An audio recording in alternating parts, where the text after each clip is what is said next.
Бишкек шаарынын 145 жылдыгына карата Ордо калаада жаатуу боюнча Бишкек шаарынын кубогу ойнотулду. Улуттук баалуулуктарды даңазалаган саамалыкта Казакстандан, Түркиядан жаатуу спорту менен машыккандар келип катышты. Андан сырткары Кыргыздын улуттук кийимдеринин көргөзмөсү өтүп, салбурун, тайган жарыш, алгыр куштардын сынактары келгендердин көңүлүн бурду. Жалпы 80ден ашык жаачу өнөрлөрүн көргөздү. Быйыл Бишкек шаарынын түптөлгөндүгүнө 145 жыл толот. 29 апрелде расмий майрамдалып, ага чейин бир катар түрдүү иш-чаралар пландалган.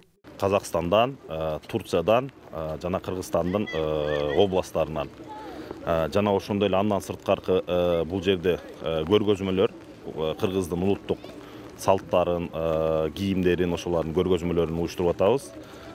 Жана парад болот. Бул жерге тайганчылар, жаачылар, жана кушчулар келип, бир Кыргыздын улуттук салттарын, бул биздин келечектеги муундарга көрсөтүү максатында жасап атабыз да.